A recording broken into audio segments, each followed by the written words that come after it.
Dans la suite du thème que nous avons commencé à aborder depuis lundi, ce soir je vais aborder selon que l'Esprit de Dieu m'a conduit sur les sous-thèmes Dieu, la gloire et la loi de la préparation. Dieu et la loi de la préparation. Puisque mon message va tourner tout autour de la préparation. Les mots préparation sur le plan étymologique signifient simplement rendre prêt avant.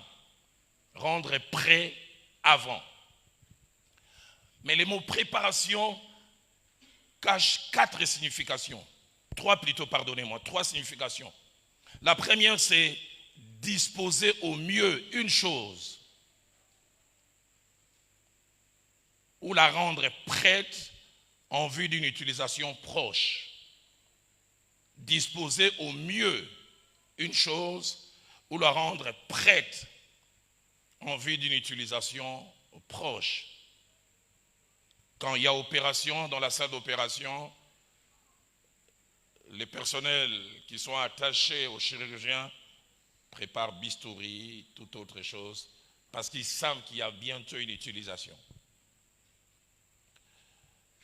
Celui qui est habitué à monter sur les palmiers et je ne sais pas moi, à couper, il sait qu'il va aller utiliser, il va aller limer son couteau. Rendre prêt ou disposer au mieux une chose en vue d'une utilisation proche. Deuxièmement, lorsqu'on parle de préparation, c'est mettre un outil ou un instrument en état de remplir sa fonction. Mettre un outil ou un instrument en état de remplir sa fonction. Et puis troisièmement, lorsqu'on parle de préparation, c'est rendre quelqu'un ou quelque chose capable d'accomplir quelque chose en le mettant dans les meilleures conditions.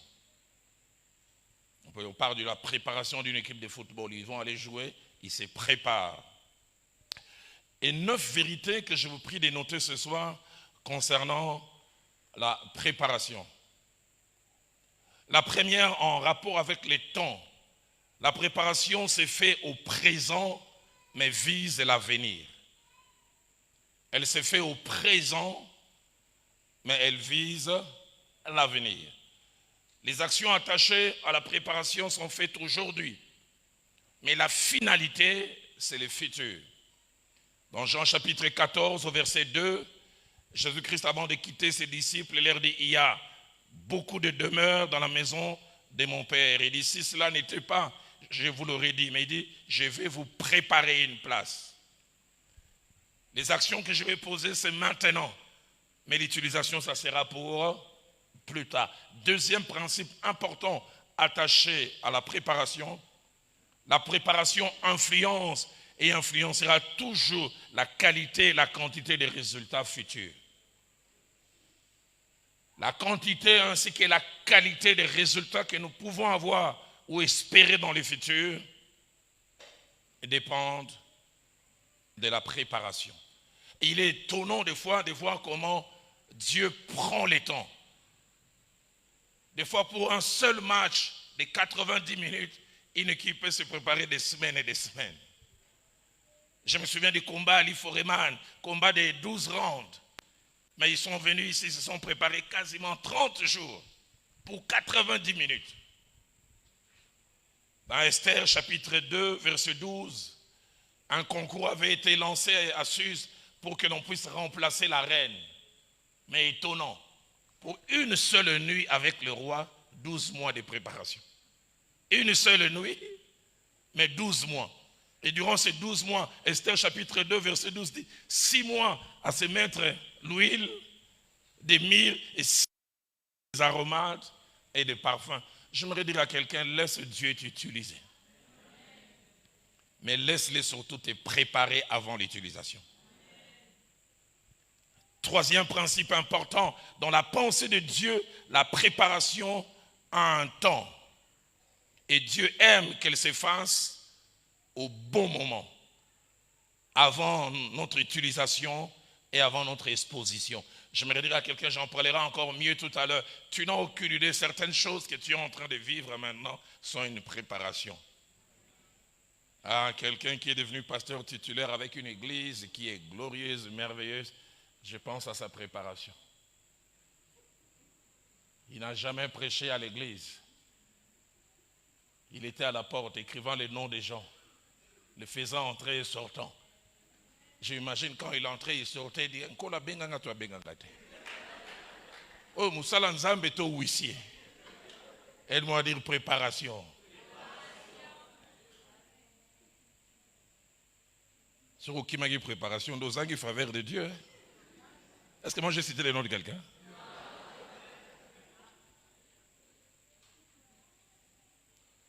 Pourquoi? Parce que Dieu n'aime pas venir poser certains actes quand nous occupons la fonction. Il préfère placer des choses. C'est pourquoi 1 Roi chapitre 6 verset 7 est un passage glorieux.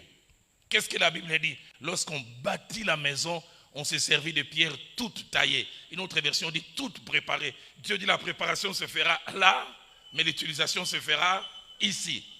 On s'est servi de pierres toutes taillées. La Bible ajoute ni coup de marteau, ni coup de hache, ni aucun instrument de fer ne furent entendus pendant que l'on construisait la maison. Il dit préparez tout là-bas et on va utiliser là-bas. Laisse Dieu donner ses coups de marteau. Il sait pourquoi il est en train de te tailler. Il sait pourquoi il est en train de te préparer. J'aimerais dire à quelqu'un, Dieu ne fait rien pour rien. Quatrième principe, comme nous le verrons avec Joseph en termes d'action.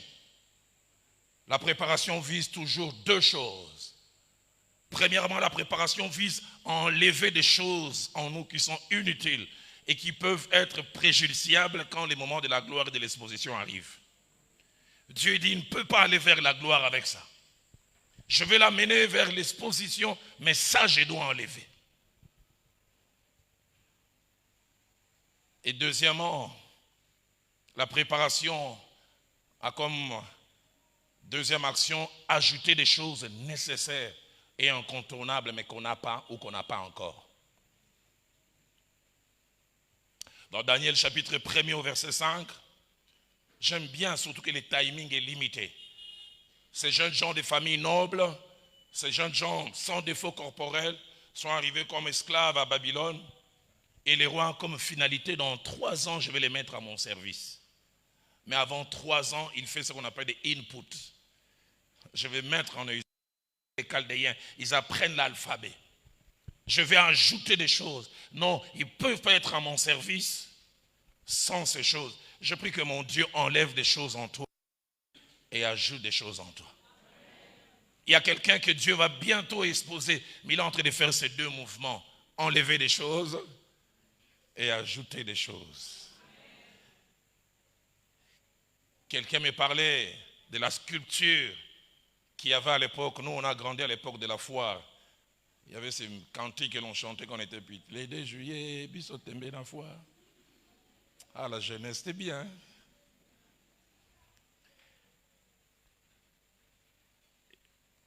Et j'ai vu le nom de ces grands sculpteurs qui a sculpté ces batteurs de tam-tam. Chaque fois que nous passions, nous voyons cette sculpture, on s'est crié « Waouh !» Regarde comme il est fort, comme il est costaud. Les gens s'arrêtaient. Mais avant cette louange, si le morceau de bois pouvait parler, elle vous relatera des histoires. Quand il était morceau de bois, quand on frappait les coups de burin, aïe, aïe, aïe, pas ma aïe, aïe, aïe, aïe. Mais après les coups de burin vient la louange. Waouh! Aide-moi à dire à ton voisin, linga nyonso. Anamako fait une louange. J'entends le tenga louange kaka au nom de Jésus. Des fois la louange tire sa sauce. Des coups de burin. Préparation. Des choses à enlever et des choses à ajouter. Et nous le verrons tout à l'heure, Dieu a enlevé des choses dans Joseph. Il a aussi ajouté. 5e principe, la préparation n'est pas toujours plaisante. Souvent, nous n'aimons pas la préparation. Elle n'est pas toujours plaisante. Et nous ne l'aimons pas. Mais sa vraie valeur ne se montre pas au présent. Sa vraie valeur se montre plus tard. C'est pourquoi j'aime bien quand Jésus-Christ est en train de laver les pieds de Pierre, il lui dit: ce que je fais maintenant, tu ne les comprends pas, mais tu les comprendras bientôt. Il y a des chemins par lesquels Dieu m'a laissé passer, j'ai boudé, j'ai murmuré un colo lingarangaïté. Mais ce n'est qu'après que j'ai compris, la fidélité c'était ça. Et je commence à rendre grâce, Seigneur, merci pour telle chose, merci pour telle chose. Elle n'est pas plaisante, mais sa vraie valeur, on le voit après. J'en parlerai beaucoup demain, quand je commencerai à parler de la période d'exposition. Sixième principe, pour Dieu, la préparation n'est pas une option, mais une obligation. La préparation, ce n'est pas à prendre ou à laisser. Ma grande sœur jouait, quand on était tout petit, à un jeu, je ne sais pas comment on appelle ça en français. En lingala, on dit silicoté. Pardon? Voilà ce que tu as dit là. Et j'entends encore ma grande sœur quand ils sont en train de jouer.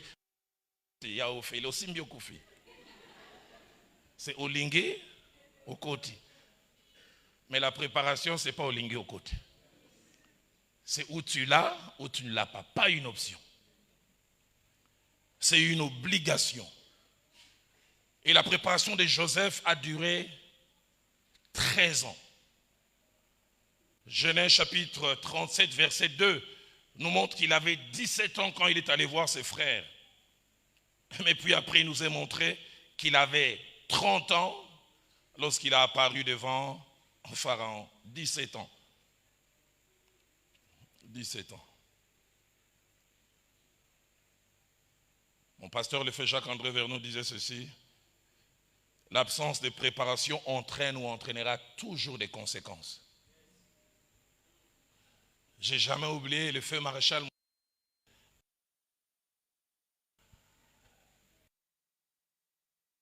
J'étais à Nairobi.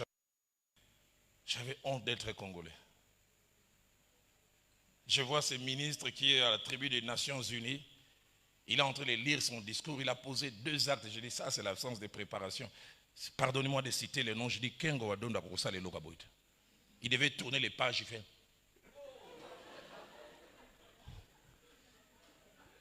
Et puis je vois à un moment les feuilles de son discours tombent. Lui-même il va ramasser. Je dis, Kengo Wadondo, officier d'ordonnance à Zawapi. Le problème c'est absence de préparation. Forêt du maquis. Dieu était prêt. Sinon il y a comme un moukonzo.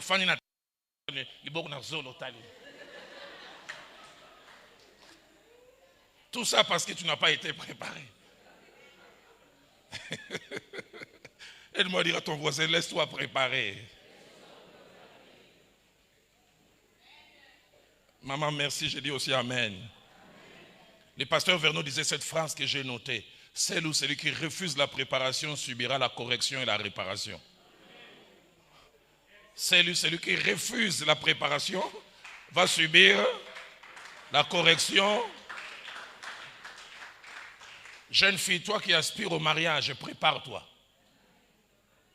Sinon tes défauts seront exposés à une réunion de...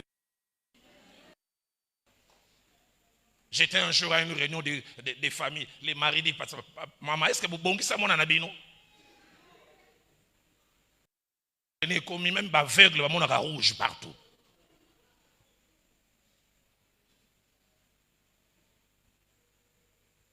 Si on était dans une réunion de couples, je parlerai fortement. Il y a des choses qu'on voit en tant que pasteur. La femme se plaint, le mari dit lors de cette réunion, pasteur, est-ce que ça simbamable?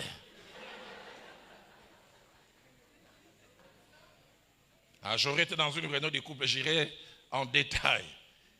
Qu'est-ce que le mari voulait dire? Il dit, chaque fois que je vais les toucher, je retrouve des excréments dans son corps. Elle ne sait pas s'essuyer quand elle va au grand besoin. Aide-moi à dire, prépare-toi. Et regarde au bima un jour, dans la réunion.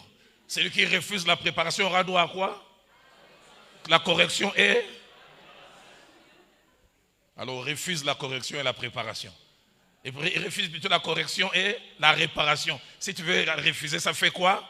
Prépare-toi. Aide-moi à dire à ton voisin, Ganandimi, préparation. Et il est étonnant de voir combien pour Dieu la préparation est d'une grande importance.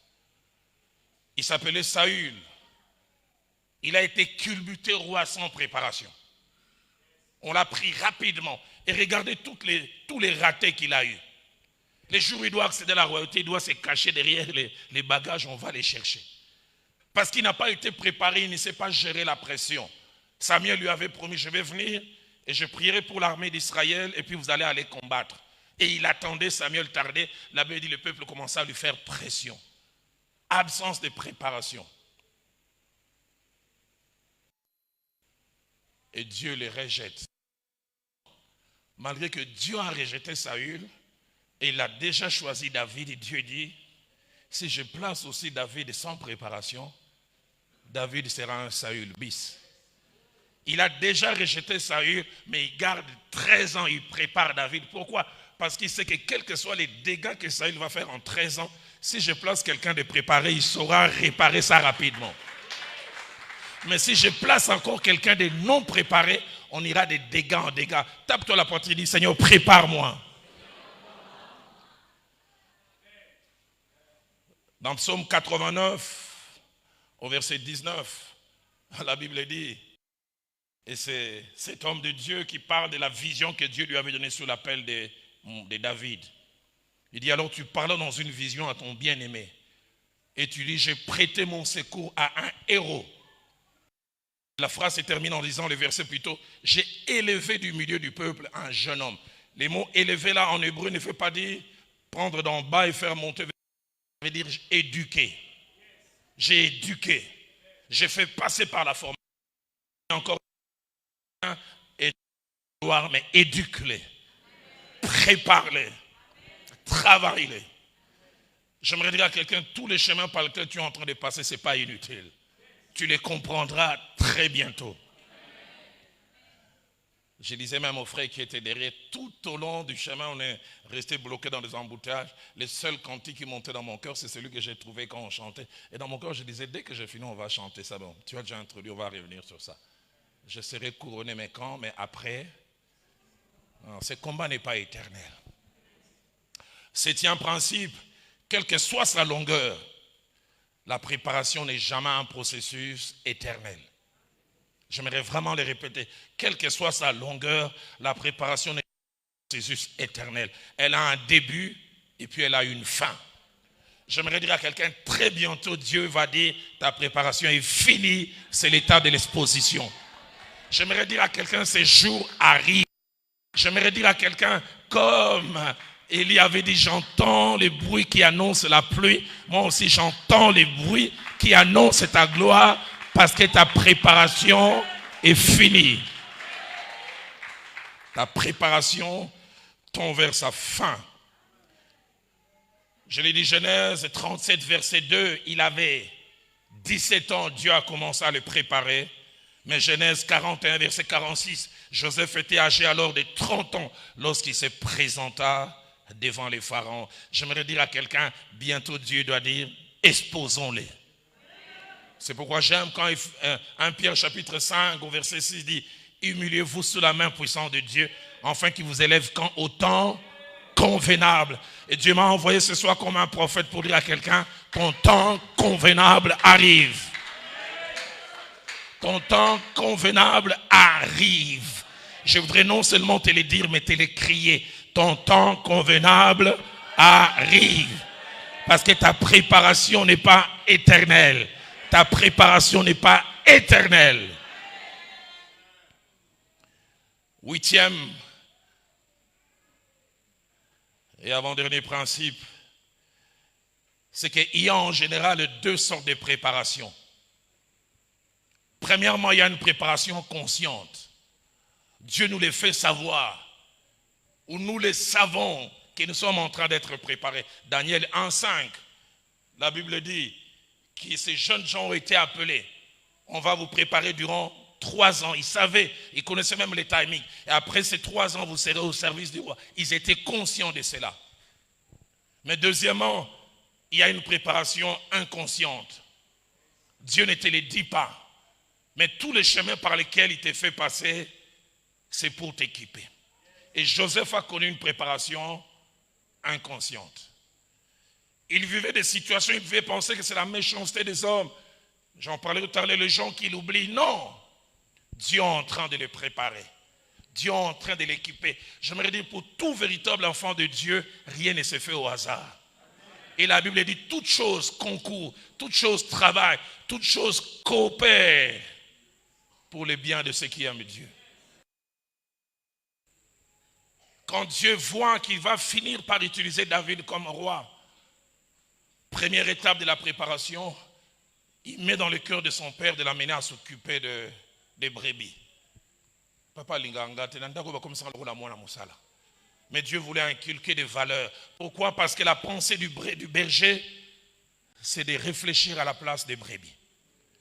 Quand les brebis viennent, après avoir passé toute une journée, ils viennent se reposer, aucune brebis ne réfléchit. C'est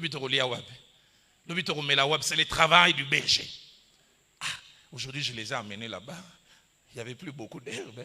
Où est-ce que... Et Dieu voulait mettre dans le vide les cœurs d'un leader qui pense au bien-être du peuple.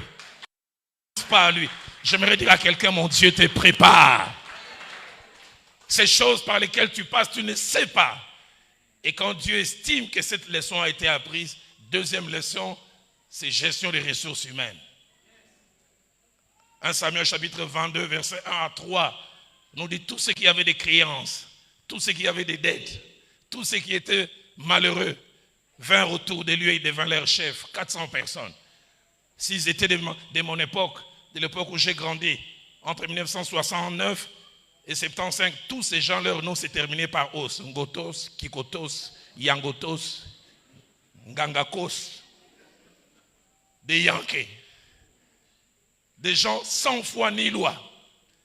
Dieu le monde lui donne ça. Le but, il veut former son cœur. Et ce que j'aime, l'un d'eux, Abishai, un mauvais, il en a fait un vaillant homme. J'aimerais dire à quelqu'un, Dieu te prépare. Et quand Dieu finit de travailler comme ça, Dieu l'envoie même au pays des Philistins. Il devient mercenaire. Ah, la formation de Dieu. Et après cela, Dieu, au lieu de lui donner toutes les 12 tribus, il lui donne d'abord des tribus. Tout pour dire à quelqu'un, non, dans l'autre 12, ils ont accès à vision. Ils ont 2. Quand Dieu estime qu'il a bien géré les 2 tribus, il dit maintenant je lui donne tout. J'aimerais dire à quelqu'un, laisse mon Dieu te préparer. 9e et dernier principe, le plus souvent, la longueur et le côté dur de notre préparation cachent toujours les degrés et le poids des gloires à venir. J'aimerais vraiment le répéter le plus souvent, la longueur et le côté dur de notre préparation cachent toujours les degrés et le poids des gloires que nous avons expérimentés. Je ne vais pas être injurieux vis-à-vis de ces gens. À l'époque, le centre de formation des gendarmes, nous on les appelait quand on était petits l'Isanda. C'était à Matete. On veut même prendre un vieux papa au ventre bédonnant. On lui fait faire 2-3 pompages. On lui donne la tenue et le ngondo. Et il sort sur la route, il commence à arrêter les gens. Mais quand tu veux être garde du corps du président, on t'envoie à Kiboma.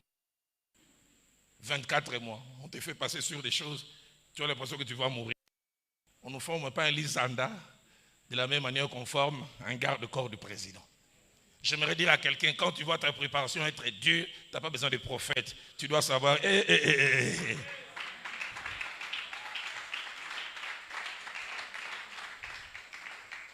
Pasteur Robert m'a parlé de sa formation, sous-logé chez les gens.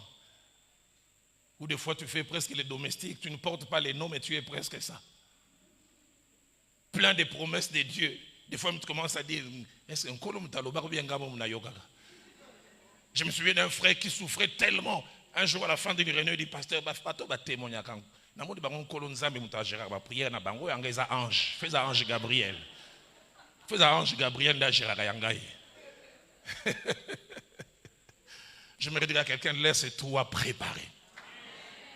J'aime ce que mes amis ivoiriens disent. Les amis ivoiriens disent, nous sommes venus dans ce monde en détail. Nous ne sommes pas venus en vrac. Les Quinois disent, j'aime les dire en français, nous sommes venus village.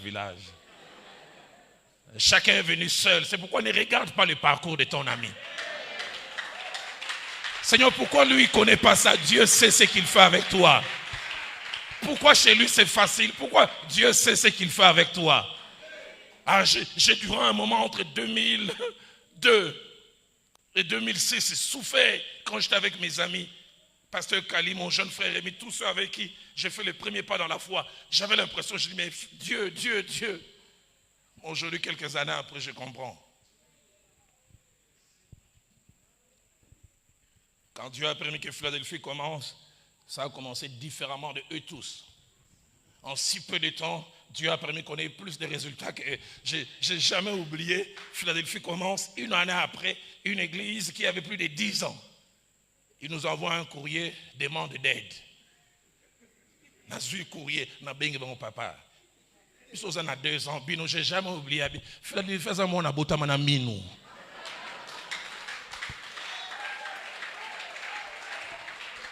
J'aimerais dire à quelqu'un, quand tu vois que c'est dur, quand tu vois que c'est long, quand tu vois que c'est différent, dis-toi, j'aimerais dire à quelqu'un, ton cas est différent. Ton parcours est différent. En Chronique chapitre 22, verset 5, David qui connaissait les degrés de la gloire de la maison que Salomon allait bâtir. Écoutez ce que la Bible dit. La maison qui sera bâtie à l'Éternel s'élèvera à un haut degré de renommée et de gloire dans tous les pays. Écoutez ce qu'il dit. C'est pourquoi je vais faire pour lui des préparatifs. Et ma Bible dit, David fit beaucoup de préparatifs. Beaucoup de gloire, beaucoup de préparatifs. Laisse Dieu te préparer. J'en parlerai mieux demain, quand je parlerai de la loi de la semaille et de la moisson. Alors, concernant la de Joseph, notez ces 5 choses et puis nous allons. Premièrement, la préparation de Joseph pour la gloire a commencé par la révélation de la volonté de Dieu pour lui. Et cette révélation de la volonté, c'est Genèse 37, verset 5 à 7 et puis verset 9. Il lui montre 2 songes.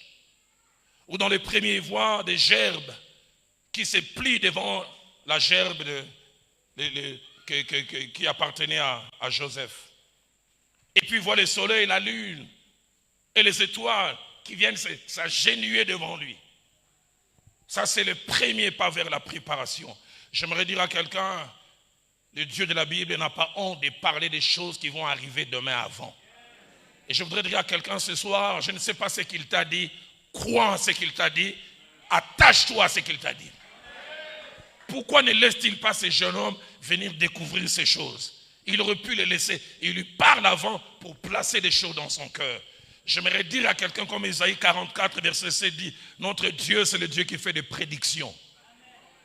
Il dit des choses avant. Mon Dieu n'est pas comme les prophètes congolais qui prédisent après l'événement.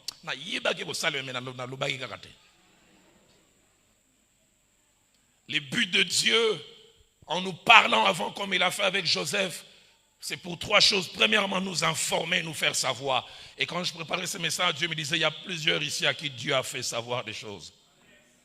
La deuxième, c'est créer en nous la foi. La foi. La foi est une ferme assurance des choses qu'on espère et une démonstration de celles qu'on ne voit pas. Et la troisième des choses, c'est des attentes. Le pasteur Verneau enseignant un jour, il dit la plus grande pauvreté dans la vie, c'est vivre sans attente. J'aimerais te poser la question demain. Moi, j'ai 2 gros cahiers où j'ai toutes les promesses que Dieu, les 3/5 se soient accomplies. Et je crois que celui qui a accompli les 3/5 accomplira aussi les 2/5.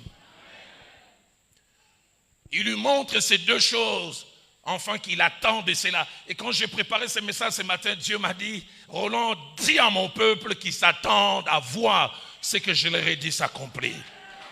J'aimerais nous dire individuellement et collectivement, attendons-nous à quelque chose. Dans Luc au chapitre 2, versets 25 à 26, il est parlé d'un homme qui s'appelait Siméon. Et la Bible dit de Siméon, il attendait la consolation d'Israël. D'autres versions disent, il attendait que Dieu visite Israël. Pourquoi il attendait? Ma Bible dit, il avait été divinement averti qu'il ne mourrait point avant d'avoir vu le Christ. Donne-moi quelqu'un qui vit avec des attentes. Tape-toi la poitrine et dis, j'attendrai ces choses. Pourquoi tu dois les attendre? Parce que celui qui a fait la promesse est fidèle. Deuxième chose, attachée à la préparation de Joseph, sa préparation était nécessaire. Nécessaire pour deux raisons principales. Premièrement, c'est que Dieu avait comme plan et projet pour son peuple et qui devait passer au travers de Joseph. Dieu est omniscient. Dieu savait, comme Psaume 105, verset... C'était quel verset encore? Je vais essayer de bien retrouver. Dit concernant, c'est que Dieu avait... Voilà, Psaume 105, verset 16 à 24. Dieu savait que Joseph allait être un préservateur, un protecteur de la destinée de tout un peuple. Il savait qu'il y aurait la famine à un moment. Et les plans qu'il avait commencé par Abraham pouvaient voler en éclats. Il fallait quelqu'un pour préserver. Et mon pasteur, le fait Jacques-André Vernon, a prêché un jour un merveilleux message. Le titre était les deux Joseph, des préservateurs du futur. Il a parlé de Joseph que Dieu a utilisé comme pour préserver Israël en Égypte. Et puis il a parlé aussi de Joseph, le père nourricier, qui a préservé Jésus en le protégeant en Égypte. Dieu savait que c'est... Voilà l'homme que je vais utiliser. Et je dois les préparer pour cela. Mais deuxièmement, Dieu devait les préparer à cause de ses nombreux défauts du présent. Dieu dit, voilà mon joker. Voilà la carte principale dans mon plan. Mais si je les laisse devenir celui qui porte ma gloire avec ses défauts, il ne pourra pas jouer ses rôles. Joseph avait plusieurs défauts. Le premier défaut, c'est que c'était un diviseur. Or, Dieu voulait qu'il soit un père. Son appel était un père, porter tout le monde. Écoutez ce que Genèse, chapitre 37, verset 2 dit. Joseph rapportait à ses frères, à son père, tout ce que ses frères disaient. Quand il était avec ses frères, silencieux, ses frères disaient, ah, les bandits à papa, le roi et pasteur d'Allo, on dirait aéroport. Ils étaient entre eux. Notre papa appelait Lévi, Yaga. Quand il aéroport, quand il rentrait entre des bêtes,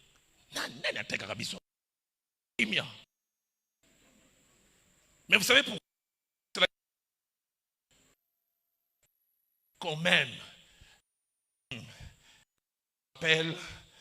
si je laisse ça, ça va mourir. Je veux qu'il soit un père. Je veux qu'il rassemble les autres. J'aimerais dire à quelqu'un, mon Dieu va enlever des choses en toi. Il ne te laissera pas monter dans la gloire avec ces choses. Et j'aimerais faire cette prière en lingala. Je sais que tu ne diras pas amen. Si je le fais en français, ça ne va pas passer. En lingala, c'est bien.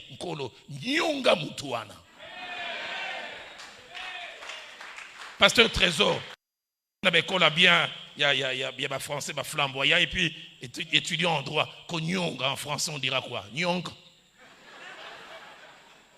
En bon français. Pardon? Maltraité. Pardon? Pressé. Bon.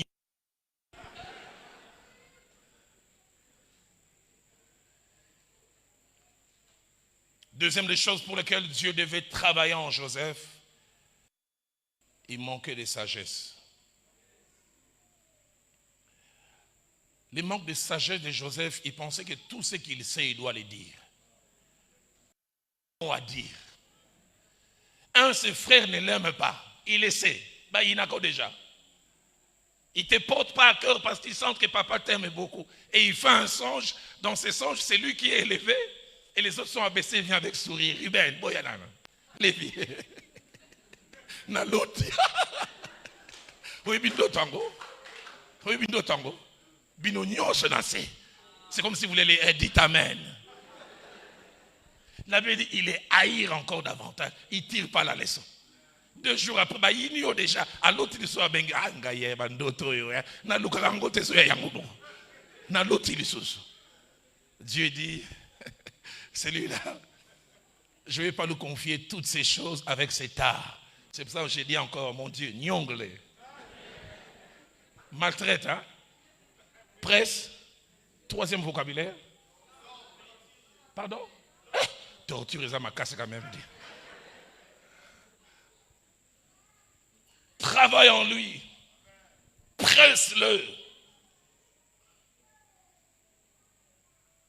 Combien la sagesse manquait à ces jeunes hommes. 3e chose, attachée à la préparation de Joseph. La préparation de Joseph s'est étalée sur 13 ans. 13 années difficiles. 13 années difficiles. 13 années durant lesquelles ce jeune homme avait l'impression qu'il était né du mauvais côté de la vie. Quand je vois certains chemins par lesquels Dieu m'a fait passer après ma conversion, je n'ai jamais oublié, avant ma conversion, je n'étais pas si riche que ça, mais j'avais quelques habits. Je me suis converti en 85, mais je n'ai jamais oublié. De 88 à fin décembre 90, je suis resté avec un pantalon et une seule chemise. Je me souviens un jour, j'ai rencontré un frère qui est maintenant avec nous à Philadelphie, Prosper Banzenza. Quand il me voit, il me dit Yadalo. Tout petit slogan spirituel où nous serons toujours la tête et non la queue. La tête, est-ce que vous avez la tête vraiment? Ça vient des choses, toi-même, tu ne fais pas attention. Moi, je regarde, je dis, dans mon cœur, j'ai l'impression que j'étais plus heureux quand j'étais païen que maintenant. Je n'ai jamais oublié.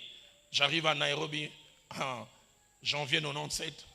Au mois de juillet, je devais prendre l'avion pour aller quelque part. Je rencontre 2 sœurs qui étudiaient à l'UPenn à l'époque où je ne les connaissais pas.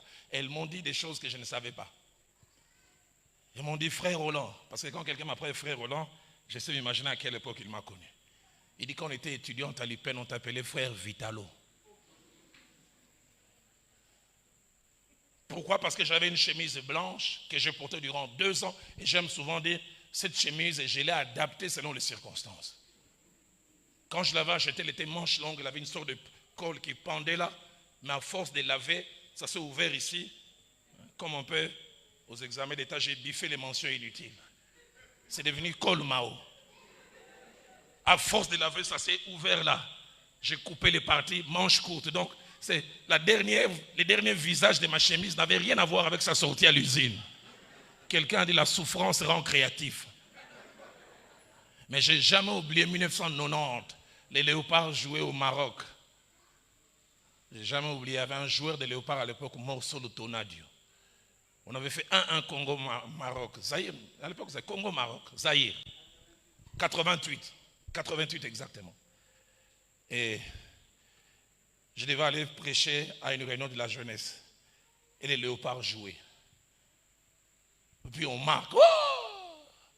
J'ai senti simplement une odeur compliquée. J'avais laissé à mon jeune frère qui est maintenant aux États-Unis, Dieudonné, de me repasser la chemise avec le fer à braise. J'ai dit Dieudonné, solo ranini, il n'y a aucune réponse. Chemise et kalingami.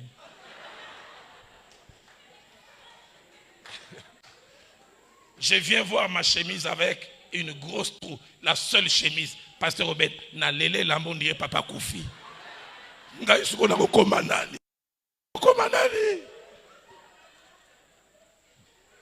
C'est pourquoi j'aime dire à certaines personnes 2 choses. J'aime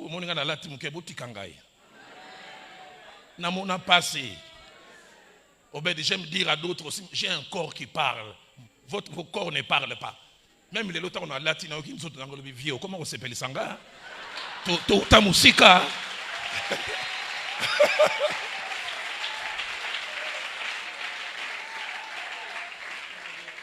Et à l'époque, j'ai porté ma chemise avec le tricot Vitalo à l'intérieur. Mais comme la chemise était abîmée, Vitalo est sorti. Et la sœur là m'a dit, pasteur frère Roland, on a gagné 4 fois. Tobeta gazon. Dans la roulade, on a Vitalo lelo. Au côté de Vitalo, on a le ça. Mais c'était la formation. L'heure, c'est toi formé.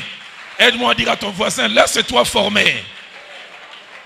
Pasteur Obed, la semaine passée, j'étais allé visiter mes parents et je vis un cordonnier qui habitait pas très loin de chez nous. Ce cordonnier m'a vu me convertir, il m'a vu commencer à servir Dieu. Mais j'oublie jamais durant ces temps de désert, j'avais une paire de chaussures, la seule. Je l'ai tellement amené chez le cordonnier, babamba, donc des signes, on pouvait voir même à 1 kilomètre. Un jour, je devais diriger la réunion de la cellule qui était chez nous. Juste avant d'entrer, paf, je me colle, ça s'ouvre. Je lui ai rappelé jeudi passé, il rigolait terrible. J'amène la paire de chaussures. Ce monsieur me regarde, il dit, papa, tabalinga kambongo, narotonga wapi. Narotonga wapi, tabalinga kambongo. Mais je n'ai jamais oublié la deuxième phrase qu'il me dit. Il me dit, namona rabino kona bobenga na milimo mabe, babima, nakei. Mkolo na bino abenga na milimo mabe, ba sapato apesa terre. Et jeudi passé, quand je l'ai vu, j'ai dit, papa, apesa terre, ba sapato.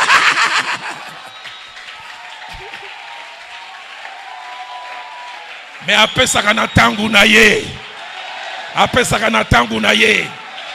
J'en parlerai demain. Ceux qui sèment avec larmes, moissonnent avec chant d'allégresse. J'en parlerai demain. C'est pourquoi quand Dieu te visite, Bina. Réjouis-toi.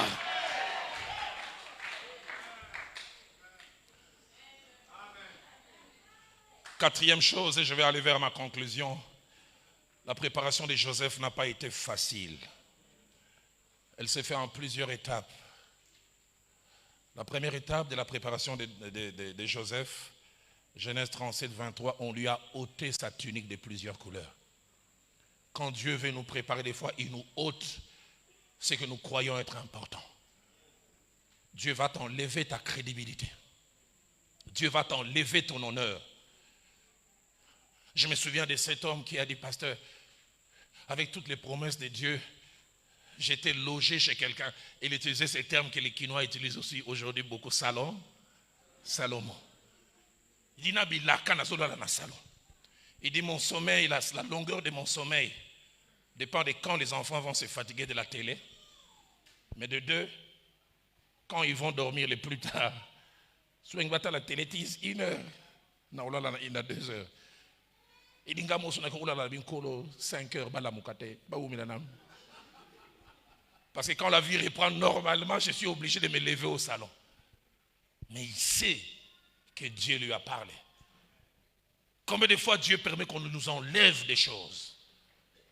Sa tunique de plusieurs couleurs enlevée. Genèse 37, verset 24. Deuxième étape de son élévation, c'est l'abaissement. Celui qui rêvait d'être élevé, il est jeté dans une citerne profonde. J'aimerais dire à quelqu'un, la citerne n'arrête pas les chemins de l'élévation. Troisième chemin, troisième étape, l'enfant gâté de Genèse 37, verset 3, qui était aimé par son père, devient un esclave. Il est vendu. On discute son prix. Parce que quand on vendait les esclaves, on les mettait nus. C'était comme une marchandise, on les faisait tourner. Allez, non. 3 dents absentes, prix il faut diminuer. Et l'homme qui a les promesses de Dieu, baso balele nibo.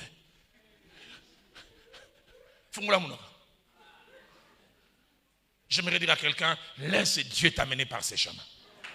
Il sait ce qu'il fait. Ces choses ne vont pas tuer ta destinée. Quatrième chemin de sa préparation, sa crédibilité est touchée. On touche à son honneur. On touche à sa réputation. Fausse accusation. La femme de Potiphar fait passer Joseph pour celui qu'il n'est pas. J'aime quand le psaume 105 dit, on serra ses pieds dans les fers. Une autre version dit, la souffrance pénétra dans son âme. Cinquième étape de sa préparation, Genèse 39, verset 20. Au-delà du déshonneur, il connaît la souffrance de la prison.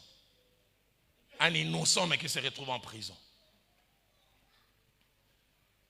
Et sixième étape de sa préparation, celui qui était habitué à être l'objet des attentions, il est oublié. Genèse 40, verset 23. Quand il explique les songes à les chansons, il dit, Ne m'oublie pas quand tu seras dehors. Et ma Bible à moi dit, on l'oublia. J'aimerais dire, Seigneur, si ce n'est pas encore le temps, permets qu'on oublie quelqu'un. Mais Dieu dit, ce n'est pas le temps. Oublie-les. Dieu dit, oublie-les. Parce que Dieu sait ce qu'il est en train de faire.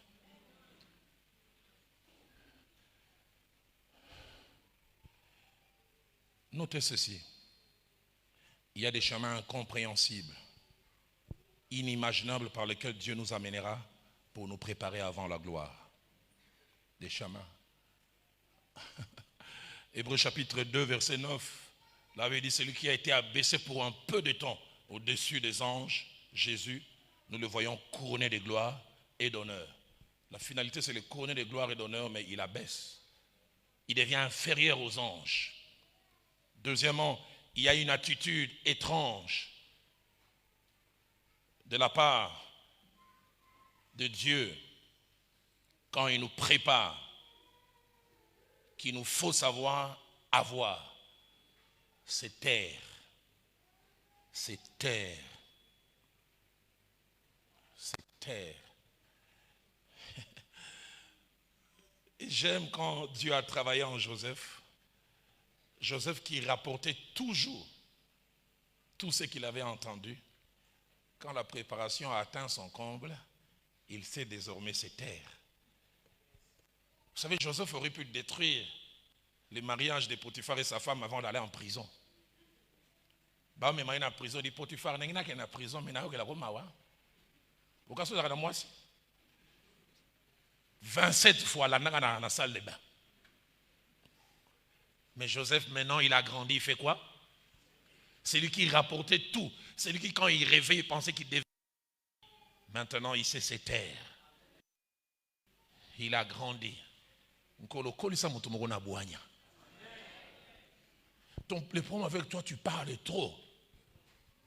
Dieu te montre une chose, tu viens parler. Pasteur Ben, la première fois que j'ai découvert ce passage, ça m'a étonné. Saül va avec son serviteur. Et ils arrivent chez Samuel. Et Samuel les détache du serviteur et il lui parle de la royauté. Voilà, tu vas devenir roi. Et quand Saül sort, il rencontre son oncle. Et vous savez, l'oncle en Israël avait valeur de père. Et son oncle qui sait que quand tu as vu un voyant, il va te révéler des choses. Qu'est-ce qu'il t'a dit? Ma Bible m'a dit, Saül lui parla des ânesses retrouvées, mais ne lui parla pas de la royauté. Problème na yo nyo soloti. Nkola laksinga frère André ko balanga andi. Oyebiteke ye pa lotakandi. Biloba loba. Savoir se taire. Na kalaté dans 2 semaines, na aucun le Canada. Dans 2 semaines, ça fait 4 ans tout ça. Et troisième des choses, c'est que pour nous préparer, Dieu passe des fois par des chemins difficiles, durs. Isaïe 53, verset 10 dit, il a plu à l'Éternel de le briser par la souffrance. Et je termine avec la 5e chose, c'est Dieu qui non seulement sait, mais c'est Dieu qui décide la fin de la préparation. C'est Dieu qui sait et qui décide de la fin de la préparation. Quand ma préparation va-t-elle prendre fin? Je ne sais pas. Mais c'est Dieu qui sait. Il a commencé à le préparer à 17 ans et à 30 ans en prison, Dieu dit, c'est fini. Et j'aime ce que le psaume 105, verset 18 à 19 dit, on serra ses pieds dans des liens, on les mit au fer, jusqu'au temps arriva ce qu'il avait annoncé, où la parole de l'Éternel l'éprouva.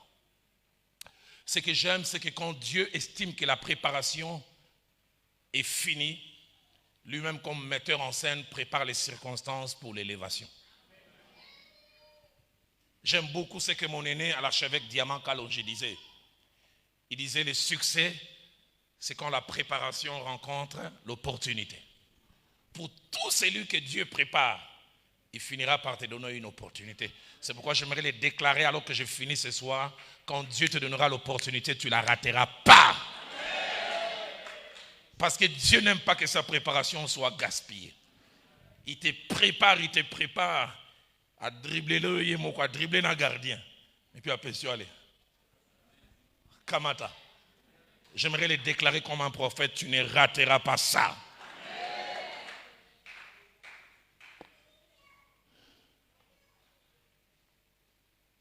Je me retrouve. Prenez place, s'il vous plaît. J'ai eu deux moments d'exposition dans ma vie ministérielle. Demain, je parlerai de la deuxième, du deuxième moment plutôt, mais aujourd'hui, je vais parler du premier. J'accepte Christ comme Seigneur et Sauveur le 5 novembre 1985 à 9h. Une année et demie après, en 87, Dieu commence à me parler par la bouche de plusieurs des grandes responsabilités que j'étais appelé à assumer à la borne et comment Dieu allait m'utiliser dans l'évangile dans notre pays. Et un peu comme Marie, je me disais, comment cela se fera-t-il? Mais le plus étonnant, c'est que dès le premier jour, je suis venu à la borne en 86. Une prophétie a été donnée. Il y a un jeune homme qui est venu ici ce soir. Dans quelques années, il va assumer des grandes responsabilités. On était plus de 500 jeunes, mais je savais que c'était moi. Ce n'était pas la borne d'aujourd'hui. À l'époque, quand j'arrivais à la borne, j'avais l'impression que j'allais en Europe. Pelouse impeccable, fleurs impeccables. J'ai venu avec mes babouches. J'avais vu ma foot en bille. Je disais à mon jeune frère, j'ai l'air d'un domestique qui a accompagné le fils de son patron. Hein. S'il y avait 500 jeunes, au moins 200 ou 250 étaient venus en véhicule. Je faisais partie des rares qui prenaient le foula. Et Dieu m'a parlé. Fin 88, j'arrive un samedi à la réunion de la jeunesse. Le prédicateur qui était invité n'est pas venu. Et le pasteur Veil, qui ne me connaissait pas, il lance simplement un appel. Y a-t-il un frère qui a médité aujourd'hui, qui peut partager sa méditation? Souvent quand je pense à ces choses, je dis, Dieu est un metteur en scène. Comment il peut faire corroborer les événements pour nous amener plus loin? Je lève la main, je partage ma méditation. Il dit, c'est quoi les noms? Je dis, frère Dalo. Il me dira plus tard, il avait été marqué. Qu'est-ce qui a fait que ces prédicateurs ne viennent pas? À la fin de la réunion, il lève simplement la voix avant de clôturer. J'aimerais que le frère Dola, il est où? Personne ne lève la main. Il dit Dola. Personne. Il dit, celui qui avait partagé la méditation, je lève la main. Toutes les lettres sont là, mais deux sont renversées. Ce n'est pas Dola, c'est Dalo. À la fin, il me prend de côté et dit, quand tu partageais la méditation, Dieu m'a dit, je dois te prendre sous mon aile. J'ai un groupe avec lequel je prie chaque mardi, rejoins-moi. Et je commence à rester à ses côtés une année. J'étais à ses côtés, j'étais à la jeunesse, mais j'étais monsieur quiconque. Et j'oublie jamais un dimanche, à la fin de la réunion, il me dit, demain lundi, je commence un séminaire à l'Arche Massina. De lundi jusqu'à dimanche, j'aimerais que tu m'accompagnes. Viens chez moi à 9h et tu m'accompagneras. Je n'ai jamais oublié. Cette nuit-là, vers 5h, je fais un songe étrange. Je fais un songe que je suis dans une équipe de football et je m'entraînais. Mais chaque fois que l'entraînement finissait, l'entraîneur pointait les 11 titulaires qui vont jouer demain. On ne me choisissait jamais. Ça arrivait moi-même 10 fois qu'on ne me choisissait pas, de telle sorte que quand l'entraînement finissait, j'allais déjà porter mes habits parce qu'il n'y avait pas pour Narabarongaïté. Et je vois, on va sur un terrain de football, on commence à jouer et j'entends un bruit. Je regarde sur le terrain, notre numéro 10 a connu une fracture, jambe cassée. Et l'entraîneur regarde sur le banc, aucun n'avait le rôle de numéro 10 et puis il commence à demander, Dalo, il est où? Et l'on regarde, j'étais sur les gradins habillé normalement. Il dit, va t'échanger. Je vois simplement la scène, je mets des bas, je mets des bottines et je vois, je commence à me réchauffer, et je me réveille. Vous savez, il y a un langage spirituel dans mon cœur, je suis. Quelqu'un sera déclassé et mon temps d'exposition va arriver. Le lendemain à 9h, j'arrive chez l'apôtre Veil. 10 minutes, il ne sort pas. 15 minutes après, il sort. Mais il n'avait pas l'air très en forme. C'était un bulldozer dans la prière. On commence à prier. À 10h30, il dit, j'ai l'impression que je suis en train de forcer. Depuis hier, je fais un peu la fièvre. Je voulais me battre, mais je sens que ça n'ira pas. Attends, je vais écrire une lettre. Et tu l'amèneras tout à l'heure à 15h à Massine. J'ai aucune idée, il écrit la lettre. Quand il finit, il me donne. Quand je lis, je dis, acha. Dans la lettre, il disait, ce jeune homme est pour moi comme Timothée était pour Paul. J'aurais voulu commencer les séminaires aujourd'hui, mais je ne sais pas venir. Si vous croyez en moi et que vous croyez que je suis sérieux, acceptez que ces jeunes hommes prêchent à ma place. Quand j'ai voulu refuser, je pensais à numéro 10, à Zoki. Balobi joueur. Je me suis mis à genoux. Il a prié pour moi. Je n'ai jamais oublié. Ça nous a passé. Les pasteurs s'embêtaient en voyage. J'arrive, je ne vais pas citer le nom de ces pasteurs. Je les reçois quand je donne la lettre. À cette époque, les plus larges auditoires devant lesquels j'avais prêché, c'était 20 ou 30 personnes. J'arrive, je donne la lettre. Les messieurs me regardent et disent, yo.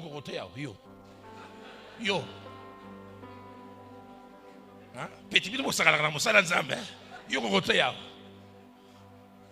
je suis resté simplement dans mon cœur, j'ai dit et puis il s'est dit attends un peu, on va délibérer si on te laisse ou pas. Il se retrouve à 5 mètres de moi, à 6. Ils sont en train de délibérer. Je n'ai jamais oublié. Puis il revient et dit le pasteur veut y habiter. Mais petit, 45 minutes. Qui s'attend 1 minute. Je n'ai jamais oublié les termes qu'il a utilisés. Ce que c'est 1 minute, et les plus étonnants, ça m'a même fait mal. Vous savez là, quand on présente un prédicateur, on suscite la foi dans le cœur des gens. Cet homme de Dieu, Dieu l'utilise. Cet homme, il est profond. Écoutez comment on m'a introduit. Église, excusez-nous. Nous attendions l'homme de Dieu, mais il est souffrant. Mais c'est ce jeune homme qui va les remplacer. Donc il y avait d'un côté l'homme de Dieu et puis un jeune homme. Et puis ils ajoutent intercéder, que l'homme de Dieu guérisse. Mais s'il ne guérit pas, on va se débrouiller. Je n'ai jamais oublié, on m'avait donné 45 minutes, j'ai prêché 35. Après que j'ai prêché 35 minutes, j'ai demandé aux gens de se lever. Durant 9 minutes, pasteur Obed, l'Esprit de Dieu a commencé à travailler. Les frères de l'Arche Massina, à l'époque, il y avait un insecticide qu'on appelait Kilit. Ils ont dit, ce jour-là, il y avait Kilit. Les gens étaient remplis dans l'esprit, tombés, d'autres parlaient en langue. Je vois une femme dont le goitre a disparu. Quand je vis 44 minutes, je prends les micros, je vais donner au pasteur. Écoutez sa réaction. Continue.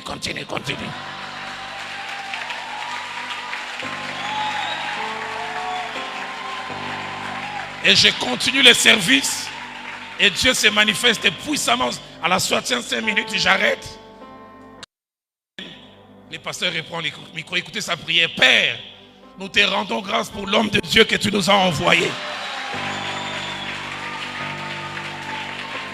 Quelle promotion! 60 minutes avant, j'étais un jeune homme. Et 60 minutes après, je suis devenu un homme de Dieu. Pasteur Obed, il ne s'arrête pas là. Il dit, Seigneur, ça c'était ton plan. Même si VI guérit, l'homme de Dieu va continuer.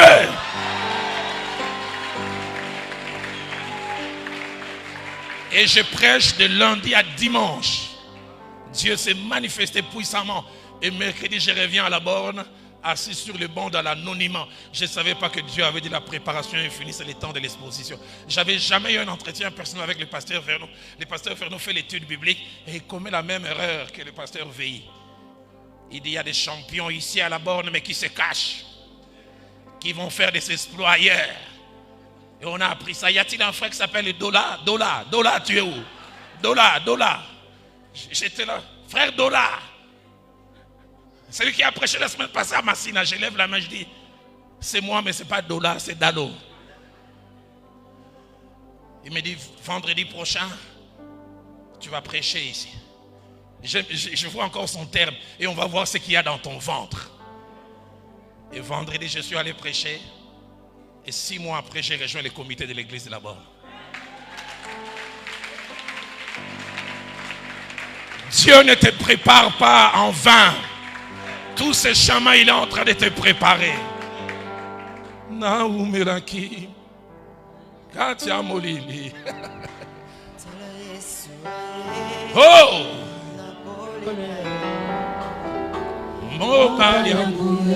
Alléluia. Atamwana. Jamais. Oh. Oh. Ce soir j'ai envie de danser. J'ai envie de sauter. J'ai envie de crier. Oh. Il nous prépare toujours.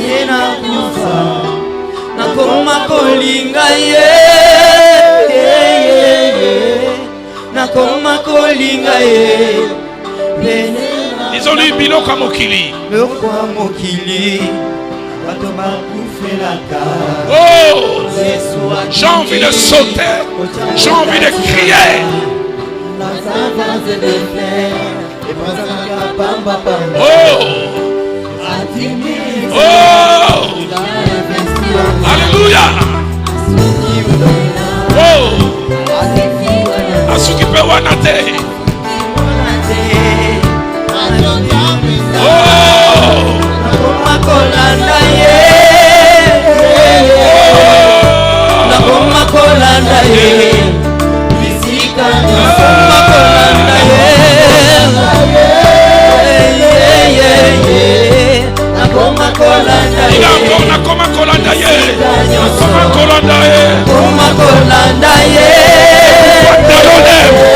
C'est pourquoi Dallo est chez lui. C'est pourquoi Dallo le sait.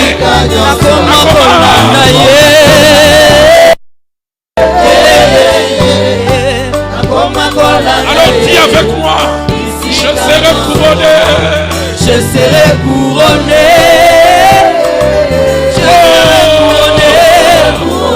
Après ce combat, je serai couronné.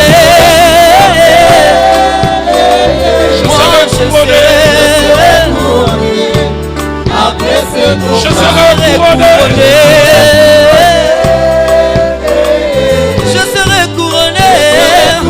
Après ce moment, alors que les instruments continuent à jouer, élève ta voix.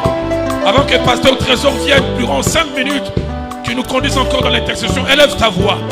Bénis Dieu pour tous les chemins par lesquels il est en train de te faire passer cette préparation. Dis-lui, Seigneur, je vais aller avec toi jusqu'au bout. Je ne prendrai pas des raccourcis. Je te laisse et je te laisserai faire ce que tu veux.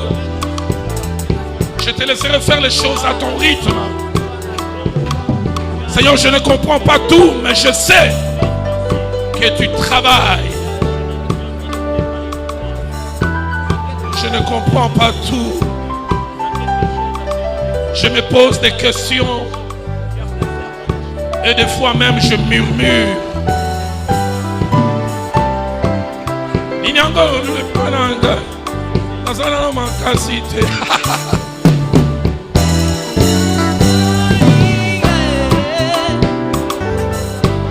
Jamais.